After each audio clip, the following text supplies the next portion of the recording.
और यही रीजन था कि आर्मी को किसी भी कॉस्ट पे इस ऑपरेशन को 1 से 2 दिन में खत्म करने का ही फैसला लेना पड़ा। 1955 में पहली बार पुलिस गोल्डन टेम्पल में घुसती है। 1984 में जो घुसी थी वो दूसरी बार था कि नेहरू जी ने सिख को अलग स्टेट जो कि सिख अंपायर जितना होगा वो देने का वादा किया और फिर धोखा किया। अगस्त 1982 को एक इंडियन प्लेन को हाईजैक किया गया और यहीं पे एंट्री होती है एक ऐसे इंसान की जिसकी वजह से पंजाब की पॉलिटिक्स 360 डिग्री चेंज हो जाती है। अब 29 सितंबर 2022 को अमृतपाल सिंह की एंट्री होती है इंडिया के अंदर। सज्जन कुमार, जिसको सीबीआई ने जिम्मेदार बताया था, उसको 1991 में पार्टी से टिकट दिया गया। अगर चंडीगढ़ पंजाब को चला गया तो हरियाणा के हिंदू उनको वोट नहीं देंगे और आपके हाथ से हरियाणा भी चला जाएगा।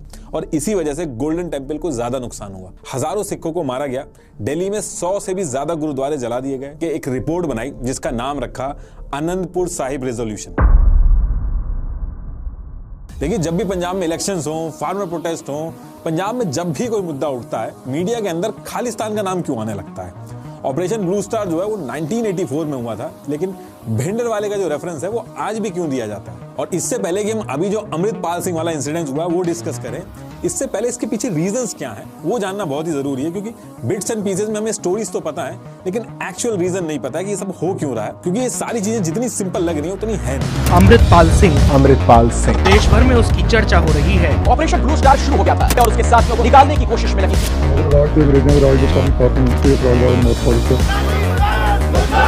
पंजाब की असली स्थिति क्या है? स्थिति तो गंभीर है। इस पर मुझे अगर गौरव किसी चीज पर है, सारा जीवन मेरा सेवा में गया। ਅੱਜ ਨਿਤੇਸ਼ ਰਾਜਪੂਤ ਦੀ ਇੱਕ ਵੀਡੀਓ ਲੈ ਕੇ ਆਏ ਜਿੰਦੇ ਵਿੱਚ ਖਾਲਿਸਤਾਨ ਤੇ ਭਾਈ ਅਮਰਤਪਾਲ ਦੀ ਪੂਰੀ ਹਿਸਟੋਰੀਕਲ ਤੌਰ ਤੇ ਉਹਨਾਂ ਨੇ ਇਹਨੂੰ ਐਕਸਪਲੇਨ ਕੀਤਾ। चलो वीडियो ਵੇਖਦੇ ਤੇ वीडियो देखने के बाद रिएक्शन होएगा। देखिए, इन सारी चीजों की शुरुआत होती है 1823 से। ये जो आप मैप देख रहे हो ये उस टाइम का पूरा सिख अंपायर है और जिसको रूल करते थे महाराजा रंजीत सिंह। तो देखिए, जब महाराजा रंजीत सिंह सिख अंपायर रूल करते थे तो ब्रिटिशर्स ने कुछ भी नहीं किया था, कोई अटैक नहीं किया था। और जैसे ही महाराजा रंजीत सिंह की डेथ हुई और सिख अंपायर थोड़ा वीक हुआ तो ब्रिटिशर्स ने अटैक करके सिख अंपायर के ऊपर कंट्रोल ले लिया। और ये जो हरियाणा वाला पार्ट है ये ब्रिटिशर्स ने सिख अंपायर में जोड़ दिया। पहले जो हरियाणा था वो सिख अंपायर में नहीं था। और ये जो सारी डिटेल्स मैं आपको बता रहा हूँ ये सब अभी आपको आगे रेलेवेंट लगने लगेंगी। अब ब्रिटिशर्स ने सिख अंपायर पे कब्जा करके राजा रंजीत सिंह के जो बच्चे थे उनको पढ़ाई के बहाने ब्रिटेन में शिफ्ट करा दिया था, ताकि आगे चल के अंग्रेजों को कोई दिक्कत ना हो सिख अंपायर को कंट्रोल करने में। तो इस वजह से एक्चुअल में सिख अंपायर का जो रिप्रेजेंटेशन करने वाला था वो कोई बचा नहीं था। जो लोकल महंत थे वो गुरुद्वारे के प्रीस्ट बने और उन्होंने कंट्रोल लिया। ये जो चीज थी, महंतों ने जो गुरुद्वारे पे कंट्रोल लिया था, ये चीज सिख्स को पसंद नहीं आ रही थी। तो 1920 में सिख कम्युनिटी ने अकाली मूवमेंट शुरू किया और ब्रिटिशर्स पे प्रेशर बनाया कि ये गुरुद्वारा महंत नहीं चला सकते। और प्रेशर इतना बड़ा कि 175 मेंबर्स की कमेटी बनी, शिरोमणि गुरुद्वारा प्रबंधक कमेटी, जो आजकल आप न्यूज में सुनते हो SGPC, वो इसी वजह से बनी थी। SGPC ने गुरुद्वारों से महंत को हटाया और गुरुद्वारों को रेगुलेट किया। और आज की डेट में भी ये लोग रेगुलेट करते हैं। आज भी प्रॉपर इलेक्शन होते हैं, इनके प्रेसिडेंट बनाए जाते हैं। और SGPC जो है वो उस पर्टिकुलर टाइम से ही सिख कम्युनिटी का फ्रंट फेस बना। और जो अकाली दल है और SGPC, इन दोनों में काफी क्लोज रिलेशनशिप रहे हैं उस पर्टिकुलर टाइम से ही। सिख अंपायर उस टाइम से ही काफी इन्फ्लुएंशियल और वेल्थी अंपायर था। ब्रिटिश आर्मी ने कब्जा तो कर लिया था, लेकिन सिख ये मानते थे कि जब ब्रिटिशर्स ये जो कब्जा किया ये टेम्परेरी है, ये यहाँ से जब हटेंगे तो इनको इनका सिख अंपायर जो है वो वापस मिल जाएगा। लेकिन ये जो बिलीव था कि सिख अंपायर वापस मिलेगा ब्रिटिशर्स के जाने के बाद, इसको पहला झटका लगता है 1929 में, जब मोतीलाल नेहरू जी ने पूर्ण स्वराज मूवमेंट शुरू किया, जिसमें यह कहा गया कि इंडिया एक इंडिपेंडेंट देश बनेगा जहां पे वोटिंग होगी और डेमोक्रेसी फॉलो होगी। देखिए, सिख कम्युनिटी इस इंप्रेशन में थी कि जब इंडिपेंडेंस मिलेगी तो हमारा सिख अंपायर हमें वापस मिल जाएगा। आप पुराने स्कल्पचर भी देखोगे तो उसमें लिखा हुआ है कि राज करेगा खालसा। तो ये जो पूर्ण स्वराज की बात थी, इसको सुन के सिख कम्युनिटी उतनी खुश नहीं थी। और जब 1946 यानी कि आजादी से लगभग 1 साल पहले जब ब्रिटिशर्स के जाने की बात होने लगी तो सिख लीडर्स ने यह बात उठाई कि अंग्रेजों ने धोखा करके सिखों से पंजाब छीना था और जब वो जा रहे हैं तो अंग्रेजों को पंजाब उनको वापस कर देना चाहिए। लेकिन चीजें इतनी आसान नहीं थी। अंग्रेजों ने कहा कि पहले क्या था वो मैटर नहीं करेगा, अब सबसे इंपॉर्टेंट फैक्टर ये होगा कि नंबर्स क्या है, यानी कि पॉपुलेशन में किसका कितना हिस्सा है। 1941 में पंजाब के अंदर एक सेंसस हुआ था जिसमें मुस्लिम कम्युनिटी 53% थी, हिंदू 30% थे और सिख सिर्फ 15% के आसपास थे। और सिख कम्युनिटी को अगर देखा जाए तो इंडिया की पॉपुलेशन का वो सिर्फ 1% हिस्सा था, तो यहाँ पे भी सिख डिसएडवांटेज पे थे और इन सारी चीजों की वजह से जो सिख कम्युनिटी थी वो बहुत ही मुश्किल सिचुएशन में फंस गई थी, क्योंकि उनको पता था कि नंबर्स की बात आएगी तो सिख हिंदू और मुस्लिम पॉपुलेशन से कम है। और आगे चल के सिख कम्युनिटी ने सिचुएशन के हिसाब से यूनाइटेड इंडिया का सपोर्ट किया और उन्होंने कहा कि हमें कोई भी दिक्कत नहीं है यूनाइटेड इंडिया के साथ मिलकर रहने में। और यहाँ पे वो इस इंप्रेशन में थे कि उनको एक अलग स्टेट मिलेगा। अब यहाँ पे होता यह है कि मुस्लिम्स नंबर्स में ज्यादा थे, तो अंग्रेजों को जाने का जब टाइम आ रहा था तो मुस्लिम्स ने पार्टीशन की बात कर दी। और पार्टीशन की बात से सिख कम्युनिटी बिल्कुल खुश नहीं थी, क्योंकि उनको पता था कि पंजाब के अंदर भी मुस्लिम्स नंबर्स में ज्यादा हैं, तो अगर पार्टीशन होगा तो पंजाब का भी पार्टीशन होगा। इसलिए सिख कम्युनिटी ने कहा कि हमें यूनाइटेड इंडिया से कोई दिक्कत नहीं है, लेकिन अगर इंडिया का पार्टीशन हुआ तो हमें भी सिखिस्तान चाहिए, क्योंकि इस तरह से तो मुस्लिम्स को पाकिस्तान मिल जाएगा, हिंदूज को हिंदुस्तान मिल जाएगा, लेकिन हमें क्या मिलेगा। इसी वजह से शिरोमणि अकाली दल ने उसी पर्टिकुलर टाइम पे एक रेजोल्यूशन पास किया जिसमें उन्होंने सिखिस्तान की मांग की। लेकिन ये सिखिस्तान की मांग इसलिए थी कि अगर पार्टीशन करोगे, वरना इंडिया के साथ रहने में उनको कोई भी दिक्कत नहीं थी। लेकिन इसी टाइम यानी कि 1946 में जवाहरलाल नेहरू जी ने सिखों को रीअश्योर किया और कहा कि पंजाब के बहादुर सिख एक स्पेशल कंसिडरेशन को एंटाइटल्ड है। मैं इसको गलत नहीं देखता कि इंडिया के नॉर्थ में एक इलाका हो जहां पे सिख आजादी से जी सके। इस स्टेटमेंट को लेके अलग अलग थॉट्स हैं कि नेहरू जी ने सिख को अलग स्टेट जो कि सिख अंपायर जितना होगा वो देने का वादा किया और फिर धोखा किया। अब देखिए, इन सारी बातों के बाद भी बंटवारा होता है और इस बंटवारे में पंजाब का एक हिस्सा पाकिस्तान में चला जाता है, दूसरा हिस्सा इंडिया में ही रहता है। पंजाब में जो सिख कम्युनिटी रहती थी वो पूरे पंजाब में छोटे छोटे ग्रुप्स में डिस्ट्रीब्यूटेड थी। तो बंटवारा कैसे भी होता, इससे सिख कम्युनिटी डिवाइड हो ही रही थी और इसका कोई सोल्यूशन भी नहीं निकल पा रहा था। लेकिन सिख कम्युनिटी डिवाइड होना नहीं चाहती थी। लेकिन पार्टीशन होता है और जो हिस्सा पाकिस्तान में जाता है वो पंजाब का 62% हिस्सा था और 55% पॉपुलेशन थी। और इस प्रोसेस में सिख कम्युनिटी की 150 से भी ज्यादा हिस्टोरिकल श्राइन्स, उनके रिचेस्ट लैंड और उनकी आधी से ज्यादा पॉपुलेशन पाकिस्तान में ही रह गई थी। जो सिख पाकिस्तान में रह गए थे वो पार्टीशन के टाइम पे अपना घर, लैंड और प्रॉपर्टी छोड़कर इंडिया में आ गए। जो इंडिया में आना नहीं भी चाहते थे उनको पार्टीशन के टाइम पे हुए वायलेंस की वजह से आना पड़ा। इसलिए पार्टीशन के टाइम पे जो नुकसान हुआ था वो सबसे ज्यादा सिख कम्युनिटी का हुआ था। लेकिन सिख कम्युनिटी ने बहुत ही कम टाइम में फिर से अपने आप को एस्टैब्लिश कर लिया था। और पाकिस्तान से जब सिख आए थे तो पहले तो सिख माइनॉरिटी में थे, अब वो पंजाब में मेजॉरिटी में आ गए थे, जिससे सिख कम्युनिटी का एक अलग सिख स्टेट होने का जो सपना था वो फिर से पूरा होता हुआ दिख रहा था। हालांकि ये सपना आसानी से पूरा नहीं हुआ। पार्टीशन के बाद भी कुछ चीजों को लेकर सिख खुश नहीं थे। खुशवंत सिंह की किताब आ हिस्ट्री ऑफ द सिख में उन्होंने लिखा है कि रोड ट्रांसपोर्ट, जिसपे एक तरह से सिख कम्युनिटी जो थी उनकी मोनोपोली थी, उसको नेशनलाइज कर दिया गया। साथ में कलकत्ता में भी बस और टैक्सी सर्विसेज पे सिख का कंट्रोल था, तो वहां पे ईस्ट पाकिस्तान से आने वाले बंगाली रिफ्यूजी जो थे उनको प्रेफरेंस मिलने लगी। और सिख कम्युनिटी में एक कल्चर है देश की आर्मी को सर्व करने का, तो आर्म फोर्सेज में भी भर्ती के लिए जो पहले सिख कम्युनिटी को प्रेफरेंस मिलती थी उसमें भी चेंजेस हुए। हालांकि ये चेंजेस हर स्टेट के लिए हुए, लेकिन इसको लेके भी सिख कम्युनिटी नाराज थी और अपना एक अलग स्टेट चाहती थी।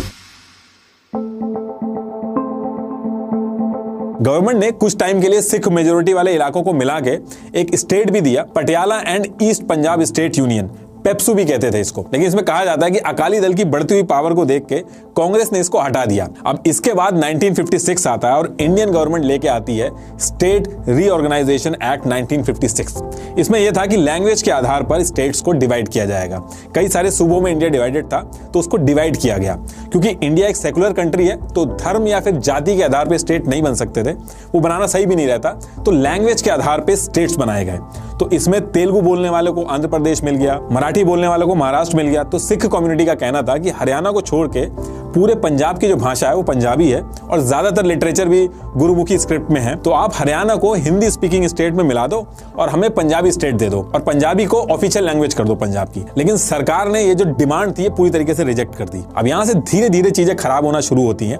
खालिस्तान अभी भी पिक्चर में नहीं आया, वो अभी मैं आगे बताऊंगा आपको। तो इन सारी वजह से अकाली दल के लीडर मास्टर तारा सिंह ने कहा कि अब बहुत ज्यादा हो गया है, हमारे साथ भेदभाव किया जा रहा है और ये अब हम नहीं सहेंगे। पंजाब में इन सारी चीजों को लेकर सिख और हिंदू कम्युनिटी में छोटे लेवल पे राइट्स भी हुए। मास्टर तारा सिंह ने कहा कि सिख रिलीजन तभी बचेगा जब सिख प्रांत होगा, और यहीं से उन्होंने पंजाबी सूबा मूवमेंट स्टार्ट किया। ये जो मूवमेंट था ये इतनी तेजी से बढ़ रहा था कि गवर्नमेंट ने पंजाबी सूबा जो स्लोगन्स थे उसको बोलने तक में बैन लगा दिया था। 12,000 के करीब अकालीस जो थे वो अरेस्ट हो गए थे। 1955 में पहली बार पुलिस गोल्डन टेम्पल में घुसती है। 1984 में जो घुसी थी वो दूसरी बार था, वो अभी मैं आपको आगे बताऊंगा। देखिए 1960 से 1965 तक बहुत सारे मूवमेंट हुए जिसमें मास्टर तारा सिंह अमरन अनशन पे रहे, अकालीस को अरेस्ट किया गया, नाउ और नेवर मूवमेंट और भी बहुत सारी चीजें हुई। लेकिन जब 1965 में इंडिया पाकिस्तान वॉर हुई, इसमें सिख कम्युनिटी ने भारत सरकार को अपना अनकंडीशनल सपोर्ट दिया। सारे प्रोटेस्ट रोक के भारत सरकार के साथ खड़े हो गए। इस वॉर में भी सिख सोल्जर्स ने बहुत बड़ा रोल प्ले किया और लोगों को सिख कम्युनिटी की जो इंपॉर्टेंस थी उसका रियलाइजेशन हुआ और 1966 में सिख कम्युनिटी की बात मान ली गई और पंजाब को डिवाइड कर दिया गया। पंजाब को 3 स्टेट में बांटा गया, पंजाब, हरियाणा और हिमाचल प्रदेश। लेकिन इसमें चंडीगढ़ के ऊपर फिर से कंट्रोवर्सी हो गई। उस टाइम चंडीगढ़ में 55% लोग हिंदी स्पीकिंग थे। सेंट्रल गवर्नमेंट ने चंडीगढ़ को भी यूनियन टेरिटरी बना दिया और यह कहा कि इसको दोनों स्टेट शेयर करेंगी। इसको लेकर सिख कम्युनिटी बिल्कुल भी खुश नहीं थी। यही रीजन था कि आनंदपुर साहिब रेजोल्यूशन के अंदर भी चंडीगढ़ के बारे में बात की गई है, वो अभी मैं आगे बताऊंगा आपको। अब देखिए ये सारी बातें तो चल रही थी, लेकिन इन सब चीजों के बीच में पंजाब एक अलग स्टेट बन चुका था और इसके बाद पहली बार इलेक्शन होते हैं पंजाब में। अकाली दल इलेक्शन लड़ती है और इलेक्शन जीत जाती है, लेकिन अपने 5 साल पूरे नहीं कर पाती। इसके बाद फिर से जीतती है, लेकिन फिर कुछ दिन में ही सरकार गिर जाती है। 1997 तक एक भी बार ये लोग अपनी टर्म पूरी नहीं कर पा रहे थे।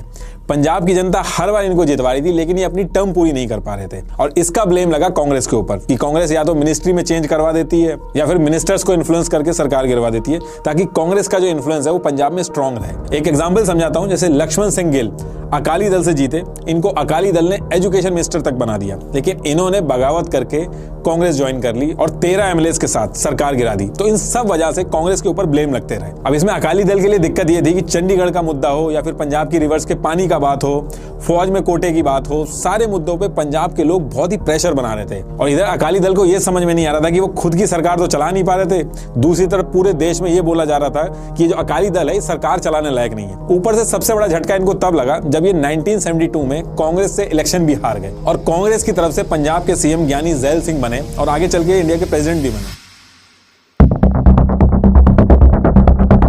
अब इन सारी सिचुएशन को देख के अकाली दल ने 1973 में अपने आप को रीथिंक किया और 12 लोगों की कमेटी बना के मल्टीपल मीटिंग्स की। इस मीटिंग में पंजाब के जो इशू थे शुरू से लेकर आखिरी तक, जैसे चंडीगढ़ को पंजाब में वापस लाना, पंजाब का पानी पंजाब को ही मिलना चाहिए, सेंट्रल गवर्नमेंट का दखल जो है वो पंजाब में बहुत ही कम होना चाहिए, तो इन सारे मुद्दों को लेके एक रिपोर्ट बनाई जिसका नाम रखा आनंदपुर साहिब रेजोल्यूशन। इसका फर्स्ट ड्राफ्ट सरदार कपूर सिंह ने बनाया था इंग्लिश में और संत फतेह सिंह को वर्बली समझाया था, जिनको इंग्लिश नहीं आती थी, और संत फतेह सिंह ने उसको वर्बली सुन के अप्रूव कर दिया। लेकिन 1973 में ये कुछ ज्यादा फेमस नहीं हुआ था, ना लोगों ने इस पे ज्यादा ध्यान दिया था।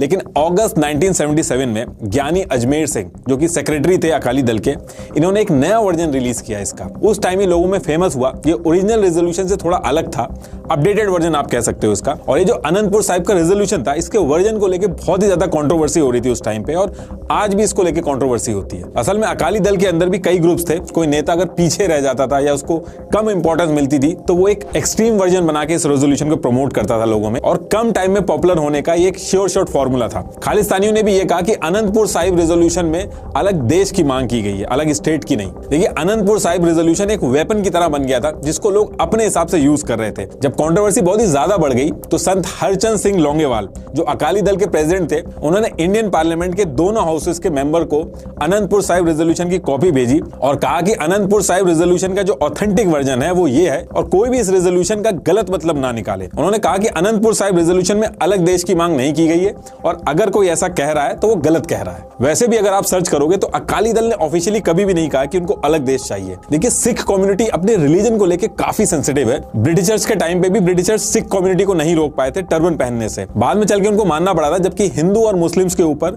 ब्रिटिशर्स ने काफी रिस्ट्रिक्शंस लगाए थे। यही रीजन है कि पंजाब के अंदर रिलीजन के ऊपर पॉलिटिक्स करना हर पार्टी ने अपने एजेंडा में रखा है। जो पार्टी कमजोर होने लगती है वो रिलीजन लेके आती है। कांग्रेस भी जब पीछे होने लगी थी आनंदपुर साहिब रेजोल्यूशन के बाद, तो कांग्रेस की तरफ से ज्ञानी जैल सिंह, जो 1972 से 1977 तक पंजाब के सीएम बने, उनको भी ये समझ में आ गया था कि अकालीज अब पॉलिटिक्स करने के लिए रिलीजन का यूज कर रहे हैं। तो उन्होंने भी ये दिखाने की कोशिश की कि भले ही मैं कांग्रेस में हूं लेकिन मैं सिख धर्म के लिए अकाली से ज्यादा डेडिकेटेड हूं।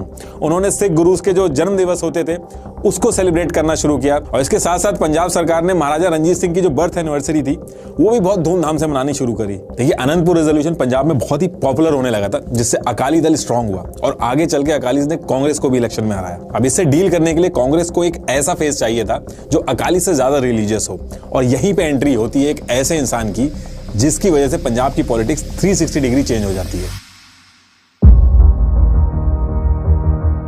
अब देखिए, पंजाब के अंदर कई रिलीजियस ऑर्गेनाइजेशन है जो रिलीजन और एजुकेशन को लेके काम कराती हैं। ऐसी ही एक ऑर्गेनाइजेशन है दमदमी तस्काल, और क्योंकि दमदमी तस्काल पंजाब के तहसील मूंगा के भिंडर गांव में थी, इसलिए वहां के रहने वाले लोगों को भिंडर वाले कहा जाता है। और उस टाइम पे जब दमदमी तस्काल के लीडर करतार सिंह भिंडर वाले की डेथ हुई तो उसके बाद जरनैल सिंह को दमदमी तस्काल का लीडर बनाया गया और लोग इनको संत जरनैल सिंह भिंडर वाले के नाम से बुलाते थे। भिंडर वाले ने लीडर बनते ही गाँव-गाँव में जाकर नशे छुड़ाने की मुहिम चलाई और लोगों से अपील की कि वो अपने बाल न कटवाएं और सिख धर्म को फॉलो करें। भिंडरवाल बहुत ही तेजी से लोगों में फेमस होने लगा और लोग आके उसके पास अपनी प्रॉब्लम और डिस्प्यूट सॉल्व कराते थे। और ये सब जब चल रहा था तो कांग्रेस के ज्ञानी जैल सिंह और दरबारा सिंह ने संजय गांधी को भिंडरवाले के बारे में बताया कि भिंडरवाले एक ऐसा आदमी है जो पंजाब में बहुत ही पॉपुलर हो रहा है और अगर इसको हम फ्रंट फेस बनाते हैं तो अकाली दल के वोट कटेंगे इससे। और फिर आगे चल के कांग्रेस ने भिंडरवाले को अकाली दल के खिलाफ SGPC के इलेक्शन में खड़ा कर दिया और भिंडरवाले को गवर्नमेंट का पूरा सपोर्ट मिल रहा था। अब इसमें होने ये लगा था कि भिंडरवाले को रिलीजियस बातों की वजह से लोगों का सपोर्ट तो मिल ही रहा था और गवर्नमेंट का सपोर्ट मिलने के बाद भिंडरवाले ने अपनी एक्टिविटी और तेज कर दी और भिंडरवाले की किसी भी इंसिडेंट पे गिरफ्तारी नहीं होती थी। लेकिन 13 अप्रैल 1978 को एक ऐसा इंसिडेंट हुआ जिससे भिंडरवाले मेन स्ट्रीम लीडर से भी ज्यादा पॉपुलर हो गया। अब देखिए, ये जो पूरी स्टोरी मैं आपको बता रहा हूँ इसमें बहुत सारी चीजें हैं, अगर वो मैं आपको बताऊंगा तो वीडियो बहुत लंबी हो जाएगी। लेकिन अगर आपको इसके बारे में और डिटेल में जानना है तो मैं आपको कुक्कू FM की एक ऑडियो बुक रेकमेंड करना चाहूंगा जिसका नाम है ऑपरेशन ब्लू स्टार। ये वीडियो बनाने से पहले इस ऑडियो बुक को मैंने सुना था, इसमें काफी डिटेल में इसके बारे में बताया गया है। 82 मिनट्स की इस ऑडियो बुक को आप कहीं भी कुछ भी छोटा मोटा काम करते हुए या ट्रैवल करते हुए सुन सकते हैं। इसके अलावा भी कुक्कू FM पर हजारों तरह की ऑडियो बुक्स अवेलेबल है।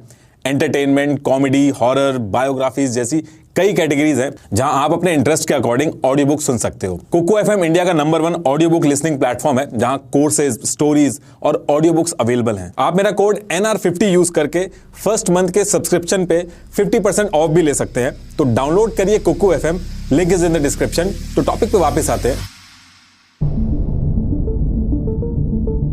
देखिए, सिख और निरंकारी सिख के बीच में एक वैचारिक मतभेद है। सिखों में टोटल 10 गुरु हैं, जिसमें से सिख का कहना है कि गुरु गोविंद सिंह जी आखिरी गुरु हैं और उसके बाद उन्होंने किसी को भी गुरु नहीं माना। और क्योंकि सारे 10 गुरु जो थे उनके उपदेश गुरु ग्रंथ साहिब में है तो उन्हीं को सिखों ने अपना गुरु माना। वहीं निरंकारी ने दोबारा से अपने लीडर को गुरु मानना शुरू कर दिया और इसको लेकर सिख और निरंकारी सिख में कॉन्फ्लिक्ट हमेशा से रहा है। और 13 अप्रैल 1978 को कॉन्फ्लिक्ट इतना बड़ा कि लोगों को अपनी जान तक गंवानी पड़ी। इस दिन निरंकारी सिख जो थे उन्होंने एक इवेंट रखा जिसमें सारे निरंकारी सिख इकट्ठा होने थे, लेकिन भिंडर वाले ने कहा कि वो ये मीटिंग नहीं होने देंगे। जिस दिन ये मीटिंग होती है उस दिन दोनों ग्रुप में लड़ाई हो जाती है और 17 लोगों को अपनी जान गंवानी पड़ती है। लेकिन इसके बाद भी भिंडर वाले की गिरफ्तारी नहीं होती है और इस इंसिडेंट से भिंडर वाले की हिम्मत बहुत ही ज्यादा बढ़ जाती है और ईयर 1980 में निरंकारी सिख के हेड जो थे बाबा गुरुबचन सिंह और उनके बॉडीगार्ड की दिल्ली में हत्या कर दी जाती है और नाम भिंडर वाले के लोगों का आता है। लेकिन उसके बाद भी कोई अरेस्ट नहीं होता है। इसके एक साल बाद 1981 में पूरे देश के अंदर सेंसस स्टार्ट हो जाते हैं। अब देखिए, सेंसस में आपकी मातृभाषा पूछी जाती है और इसमें यह होता है कि जैसे पंजाब में ज्यादा लोग अगर पंजाबी को अपनी मातृभाषा बताएंगे तो पंजाबी लैंग्वेज को इंपॉर्टेंस मिलेगी और अगर ज्यादा लोग हिंदी बोलेंगे तो हिंदी को इंपॉर्टेंस मिलेगी। तो इस वजह से भिंडर वाले ने पंजाब के लोगों से कहा कि सब लोग अपनी मातृभाषा पंजाबी बताएंगे। इसको लेके हिंदूज डर रहे थे, लेकिन पंजाब केसरी जो न्यूज़पेपर था उसके एडिटर लाला जगत नारायण, इन्होंने कहा कि हिंदू लोगों को डरने की जरूरत नहीं है, आपसे जब पूछा जाए तो आप अपनी मातृभाषा हिंदी ही बताएं। और इस चीज को वो रोज आर्टिकल में पब्लिश करते थे, लेकिन इस वजह से इनको गोली मार दी जाती है। अब इस इंसिडेंट को लेकर गवर्नमेंट के ऊपर बहुत प्रेशर बनता है कि अब तो भिंडर वाले को अरेस्ट करना पड़ेगा वरना हिंदू कम्युनिटी बुरा मान जाएगी। शुरू में तो गवर्नमेंट नहीं करती है, लेकिन जब प्रेशर ज्यादा बढ़ता है और इंपैक्ट पंजाब के बाहर से भी पड़ने लगता है तो गवर्नमेंट को अरेस्ट करना पड़ता है और यहां से कांग्रेस और भिंडर वाले में कॉन्फ्लिक्ट शुरू होता है और भिंडर वाले कांग्रेस के हाथ से बिल्कुल बाहर निकल जाता है। जैसे ही गवर्नमेंट अरेस्ट करती है पूरे पंजाब के अंदर वायलेंस होने शुरू हो जाते हैं। 17 लोगों की जानें चली जाती हैं। ये वायलेंस इतना आउट ऑफ कंट्रोल हो रहा था पंजाब के अंदर कि भिंडर वाले को जेल से छोड़ना पड़ा शांति बनाने के लिए। लोगों का इतना सपोर्ट मिल रहा था भिंडर वाले को कि अकालीस को भी भिंडर वाले के साथ खड़ा होना पड़ा। अकालियों को लगने लगा कि सिख धर्म की बातें तो हम करते थे, लेकिन भिंडरवाले हमसे भी आगे निकल जा रहा है। इसलिए उन्होंने भिंडरवाले के साथ हाथ मिला लिया और यहां से कांग्रेस का दाव उल्टा पड़ जाता है। और 1982 में भिंडरवाले और अकाली दल ने मिलकर एक धर्म युद्ध मोर्चा शुरू किया, जिसका मेन गोल था कि अनंतपुर साहिब रेजोल्यूशन जो है इसको इंप्लीमेंट कराना है। इसके लिए इन्होंने रैलीज भी निकाली और कई बार रैलीज आउट ऑफ कंट्रोल भी हुई, तो कांग्रेस ने कई जगह पे फायरिंग भी करवाई। अब 1982 में दिल्ली में होने थे एशियन गेम, जिसकी जिम्मेदारी राजीव गांधी जी को दी गई थी। इसको लेकर सरकार चाहती थी कि इसमें कोई दिक्कत नहीं आनी चाहिए, लेकिन इधर धर्म युद्ध मोर्चा, इनको पता था कि इस पर्टिकुलर इवेंट में अनंतपुर साहिब रेजोल्यूशन की अगर हम बात करेंगे तो ग्लोबल कवरेज मिलेगी। तो धर्म युद्ध मोर्चा ने कहा कि हम इसका विरोध करेंगे। अब दिल्ली में ये गेम्स आराम से हो जाएं, इसलिए गवर्नमेंट ने हरियाणा और पंजाब के बॉर्डर पे जो भी दिल्ली की तरफ से सिख जाते थे उनकी तलाशी लेना शुरू कर दी। बसेस में रोक के स्पेशली सिख और उनकी फैमिली की चेकिंग होती थी। इनफैक्ट कई सिख आर्मी पर्सन भी थे, उनको भी डिसरिस्पेक्ट किया गया, उनकी भी चेकिंग की गई। इसको लेकर सिख कम्युनिटी में काफी गुस्सा था कि हमारे ही देश में हमारे साथ भेदभाव हो रहा है। ये जो लोगों में गुस्सा था, इस पे अकाली ने तो कुछ नहीं किया, लेकिन भिंडरवाले ने इस सिचुएशन को समझ के इसका बदला लेना स्टार्ट किया और इस टाइम पे भिंडरवाले अकाली से भी बड़ा नाम बन गया था। और इसी वजह से भिंडरवाले को अकाली के भी कुछ ग्रुप्स थे वो पसंद नहीं करते थे। अब देखिए, यहां से भिंडरवाले ने अपनी एक्टिविटी काफी तेज कर दी थी। 22 जुलाई 1982 को पंजाब के सीएम दरबारा सिंह पे जानलेवा हमला हुआ। अगस्त 1982 को एक इंडियन प्लेन को हाईजैक किया गया, जिसमें 126 पैसेंजर थे और हाईजैकर्स उस प्लेन को उड़ा के पाकिस्तान ले गए। बाद में पाकिस्तान ने प्लेन उतारने से मना कर दिया और प्लेन फिर वापस अमृतसर में लाया गया और उसके बाद फिर हाईजैकर्स ने अपने आप को पुलिस के हवाले कर दिया। इसके बाद फिर से 20 अगस्त को एक प्लेन हाईजैक किया गया और हाईजैकर्स उसको लाहौर ले गए। कहीं बैंक रॉबरीज हो रही थी तो कहीं पे सरकार के हथियार लूटे जा रहे थे, बड़े पुलिस ऑफिसर्स को टारगेट किया जा रहा था, उनकी किलिंग भी होने लगी थी। अक्टूबर 1983 में अमृतसर से दिल्ली जा रही एक बस को हाईजैक कर लिया गया, जिसमें से हिंदू पैसेंजर्स को उतार के उनको गोली मार दी गई। अब यहां से पंजाब में सिचुएशन काफी खराब हो जाती है और पंजाब के अंदर प्रेसिडेंट रूल लगा दिया जाता है। 15 दिसंबर 1983 को भिंडरवाले ने अपने काम करने की लोकेशन को गोल्डन टेम्पल के अंदर अकाल तख्त पे शिफ्ट कर दिया ताकि वो सेफ रहे। और भिंडरवाले को बहुत ही ज्यादा यकीन था कि किसी भी नेता की इतनी हिम्मत नहीं होगी कि गोल्डन टेम्पल में घुसे। ये यहां से एंट्रेंस होती है और ये दरबार साहिब है और यहीं पे है अकाल तख्त। इसमें ही भिंडरवाले ने बैठना शुरू किया था। भिंडरवाले ने काफी हथियार जमा कर लिए थे और उसकी प्लानिंग इसलिए भी स्ट्रांग थी क्योंकि उसके सपोर्ट में काफी स्ट्रांग एक्सपीरियंस वाले लोग भी थे, जैसे retired major general Shahbeg Singh, जिन्होंने भिंडरवाले के फाइटर्स को ट्रेन करना शुरू किया। शाहबेग सिंह 1971 वॉर के हीरो थे, जहां पे उन्होंने बांग्लादेश की मुक्ति वाहिनी को ट्रेन किया था और वो गुरिल्ला वॉरफेयर के एक्सपर्ट थे। इनफैक्ट उनको उस वॉर में कंट्रीब्यूशन के लिए परम विशिष्ट सेवा मेडल और अति विशिष्ट सेवा मेडल भी मिला था। लेकिन रिटायरमेंट से एक दिन पहले उनको करप्शन के चार्जेस लगा के सस्पेंड कर दिया गया था, जिससे उनकी पेंशन रुक गई थी। उन्होंने कहा कि उनकी कोई भी गलती नहीं है। बाद में उन्होंने इसके खिलाफ कोर्ट में भी केस किया और वो जीत भी गए, लेकिन इसकी वजह से वो कन्विंस हो गए थे कि उनके साथ रिलीजियस के आधार पर भेदभाव हुआ है। इसके अलावा एक और retired major general Jaswant Singh Bhullar थे, वो भी भिंडरवाला के जो फाइटर्स थे उनको ट्रेन कर रहे थे। अब देखिए, यहां से गवर्नमेंट और भिंडरवाले आमने सामने आ गए थे, जिसमें लड़ाई होनी तय थी और गवर्नमेंट और भिंडरवाले दोनों अपनी अपनी तैयारी में लग गए थे।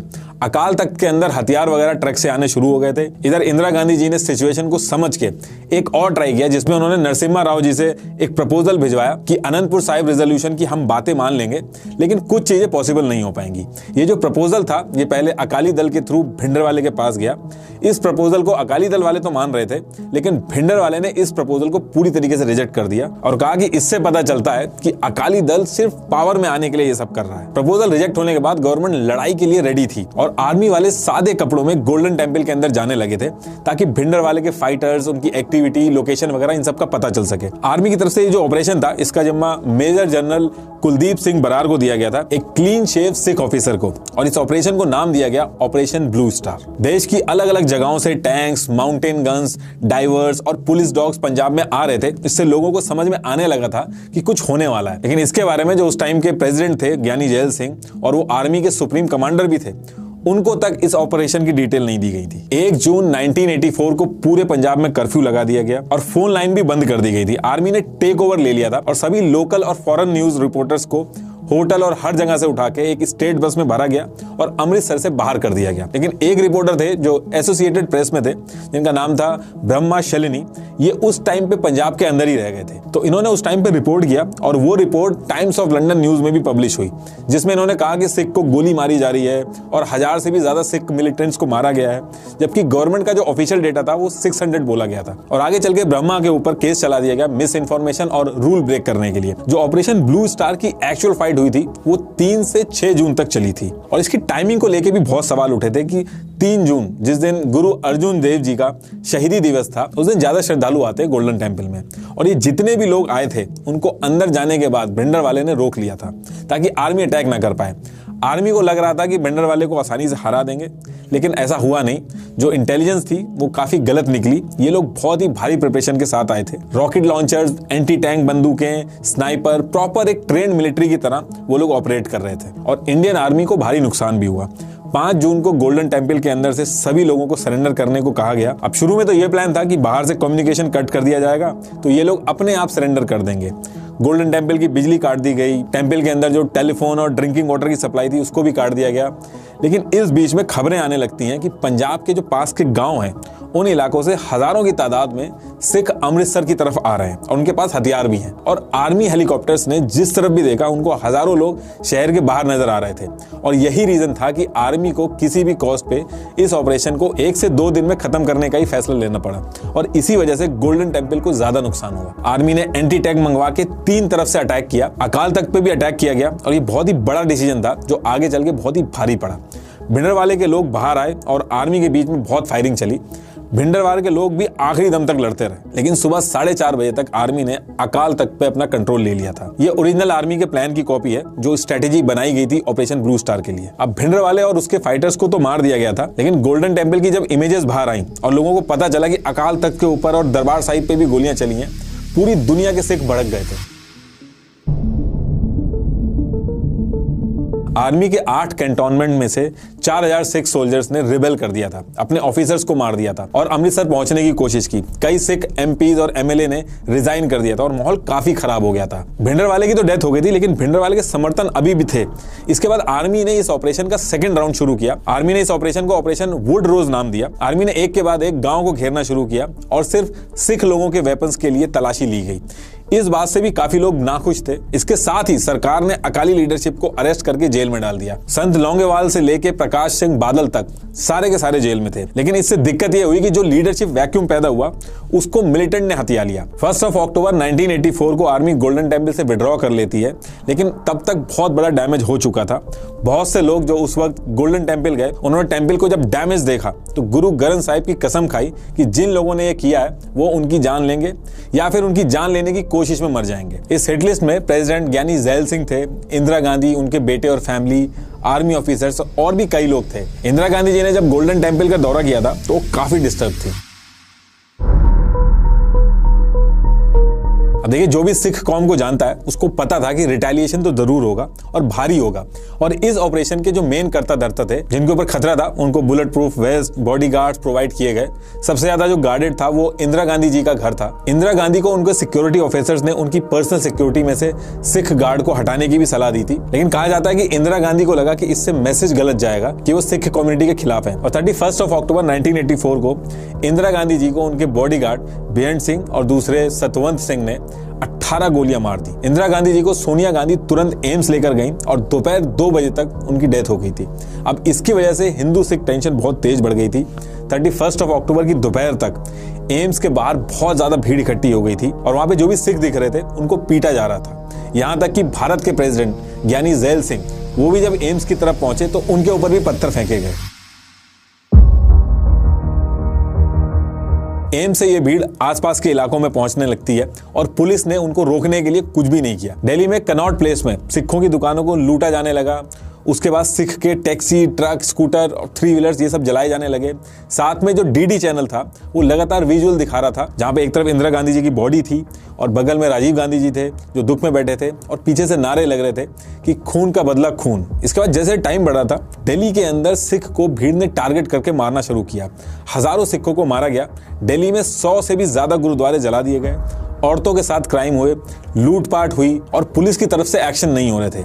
बाद में इन क्राइम्स के लिए अरेस्ट किए गए 1809 लोगों को सरकार ने छोड़ दिया और इनकी इंक्वायरी करने से मना कर दिया, ये आर्ग्यूमेंट देके कि ये सोल्यूशन नहीं है, इससे चीजें और खराब होंगी। Peoples union of civil liberty PUCL, इन्होंने नवंबर 1984 में एक रिपोर्ट पब्लिश की जिसका नाम था हु आर द गिल्टी। इसमें इन्होंने ये बताया कि ये जो कत्लेआम हो रहा है इसमें दोषी कौन है, उनके नाम बताए। इसमें राजीव गांधी सरकार के मंत्री HKL Bhagat, 3 member of parliament, Jagdish Tytler, Sajjan Kumar और धर्म कुमार शास्त्री थे।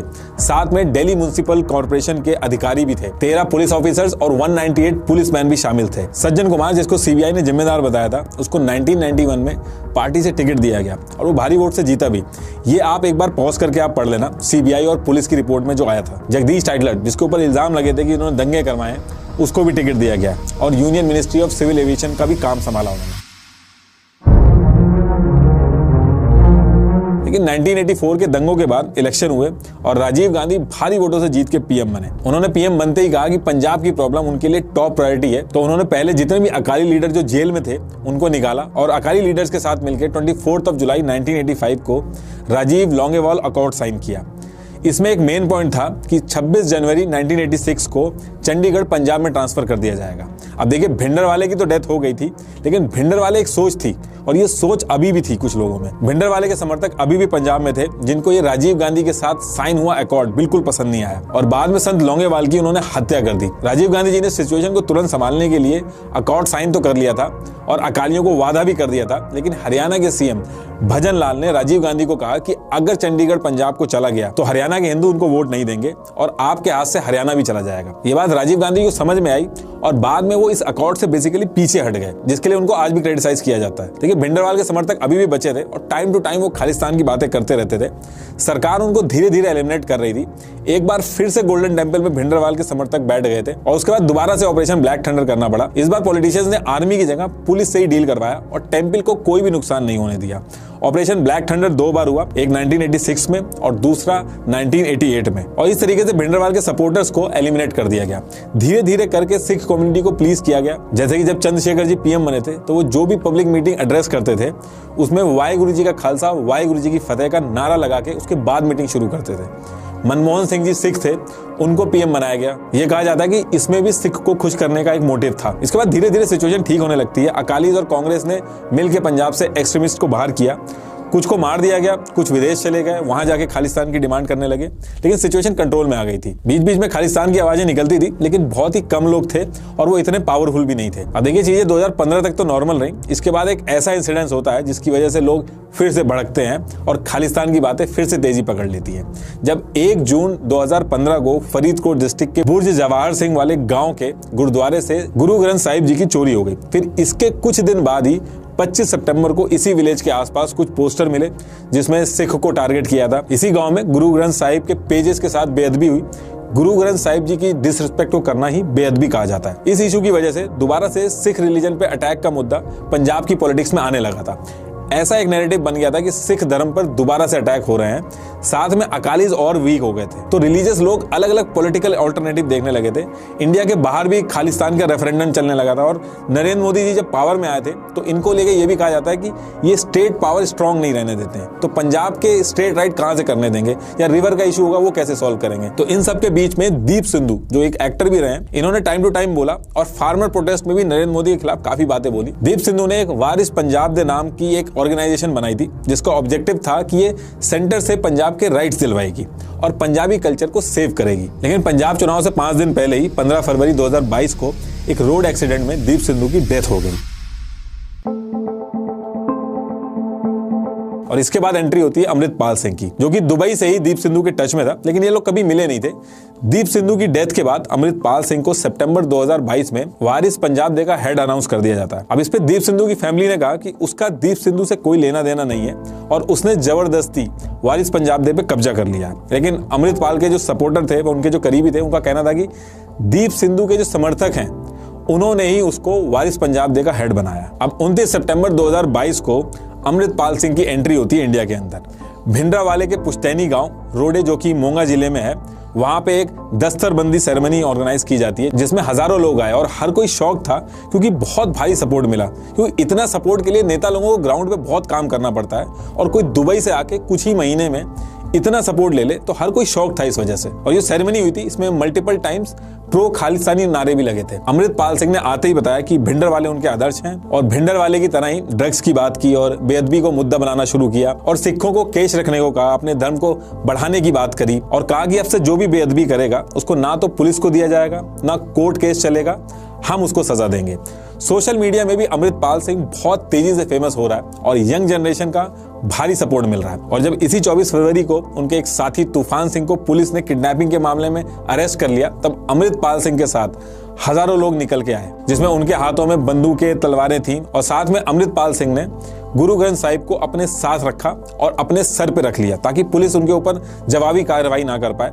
पुलिस अगर उन पर कार्रवाई करेगी तो वो बेअदबी हो जाती। पुलिस को अमृतपाल सिंह के सामने झुकना पड़ा और पुलिस ने तूफान सिंह को छोड़ दिया और इसमें कई पुलिस वाले घायल भी हुए। अजनाला इंसिडेंट ने अमृतपाल सिंह को पंजाब में बहुत ही पॉपुलर कर दिया है। ऐसे लोग जो एक नए पंथक पॉलिटिशियन की डिमांड कर रहे थे, उनको अमृतपाल में अपना एक नेता दिखने लगा। कुछ लोगों को अमृतपाल सिंह में भिंडर वाले भी दिख रहा है। इस इंसिडेंट के बाद अमृतपाल सिंह को मीडिया में बहुत ही स्पेस मिल रहा है और अब खालिस्तान और आनंदपुर साहिब रेजोल्यूशन का जो इशू है वो धीरे धीरे तूल भी पकड़ रहा है। अमृतपाल का कहना है कि वो डेमोक्रेसी के थ्रू खालिस्तान की मांग कर रहे हैं, पीसफुल तरीके से, लेकिन उन्होंने हिंसक तरीकों के इस्तेमाल की संभावनाओं से इनकार नहीं किया है। अब आगे ये चीज कितनी दूर तक जाएगी ये तो टाइम ही बताएगा, लेकिन मीडिया को नया भिंडर वाले मिल। अच्छा, आज की ये वीडियो बड़ी मालूमाती वीडियो सी। इस वीडियो में खालिस्तान ते भाई अमृतपाल ते भिंडरां वाले संत भिंडरां वाले उन्होंने मुकम्मल उन्होंने एक तारीख ते हिस्टरी पूरी तरह दसी खोल के। ते मैं इस मेरा एक भरा वा मेरे नाल ही है, वो खालिस्तान का बड़ा सपोर्टर है, तो खालिस्तान वास्ते बड़ियां दुआवां करदा। तो ये वीडियो वेख के इंज लगता जिवें जो वंड हुई सी उदों तो लैके अज तक जिवें पाकिस्तान बन गया, हिंदुस्तान बन गया, इवें खालिस्तान भी एक हकीकत है। वो बेचारे 1947 तो लैके अजे तक कोशिश कर रहा है, लेकिन वो अपनी कोशिश कामयाब नहीं हो सके। इंशाअल्लाह एक दिन हिंदुस्तान के जुल्मों सितम खत्म होंगे, हिंदुस्तान टुटेगा, खालिस्तान का क्याम आएगा, जो इंशाअल्लाह ताला वो दिन भी होंगे। ये वीडियो बड़ी मालूमाती सी ते इनकी वीडियो इंशाअल्लाह ताला उन्होंने नितेश राजपूत रोज़ाना एक वीडियो बनाया करेगी, रिएक्शन होया करेगा। तो वीडियो तुहानूं किवें लगी दस्सिया जे, फिर रब रख।